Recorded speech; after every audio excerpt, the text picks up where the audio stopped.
I just wanted to jump straight into what is arguably the most famous scene in the How to Train Your Dragon series, which is the boop scene. It's the little boop. And recreating that scene must have been quite a challenge in live action. Can you take me through how you approached that particular scene? Because I think it's in a lot of people's hearts that love the series. Yeah. Well, we wanted to recreate as faithfully as we could that scene through live action on a stage with our Cove set, but almost shot for shot.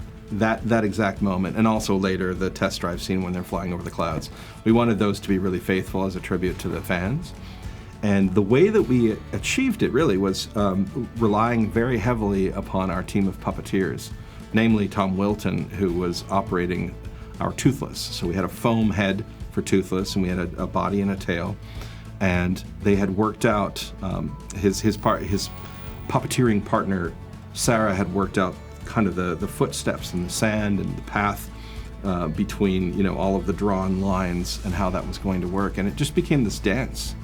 It was wonderful because Mason has a background in ballet. It probably looks just like I'm stepping over some stuff, but going into it, we had like about a week and a half of training and practicing that, with getting every step on each like note for the song, because we had the song playing, and every single thing. It was a dance. And I think ballet really helped with that, getting that down.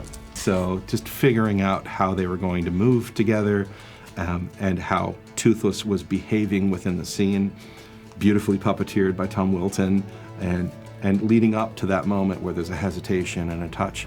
But when we started playing the music, John Powell's music on top of it, the whole stage kind of just got really quiet and it transformed, and it felt like a moment of real wonder in the midst of all of this chaos of filmmaking, where people felt like they were making something special. And you also have Gerard Butler, who is in full This Is Sparta mode, but as a Viking king. Yes. It's right here, right now! What was it like seeing that character brought to life through Butler, who seems to have had the best time ever? Yeah. I got to see him in costume for the first time when we were shooting another scene just next door, and I walked over to the soundstage, and he walked in and massive, like they'd managed to expand his frame with the giant horns and the cape and everything under it, and he was just in character. I'd been talking to Jerry earlier that day, and then by the time he walked in, he couldn't help but be stoic. And you felt the burden, like the physical burden, but also the burden of his mission and who he was, and as a failing parent and a failing Viking chief, not able to find the dragon's nest. And it was wonderful, because a couple lines in, he just said, "Take this thing off of me, it's so heavy." But I felt really convinced that this wasn't Jerry Butler at a Renaissance fair. He was definitely our Viking chief. Nico, Astrid gets to kick absolute butt. I love her fighting style in this movie. I think at one point you get to chop a tooth with an axe. Mm-hmm. What did you love about your fighting style in this movie? I mean, that scene particularly was like my own. It was just me on set for that, the filming of that stuff, and it was like my own personal rage room. It was so fun.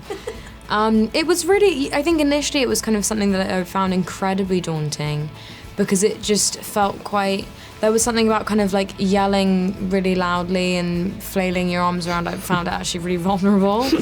But once we started doing it, that stuff was the most rewarding by miles. And I also think that when I watch the film, I always kind of feel very proud of myself and proud of all of the work that we put in to make sure that she looks really strong and she feels really strong, and so that, kids can watch it and she's kind of, at least to me, she kind of feels like the action hero of it in that sense.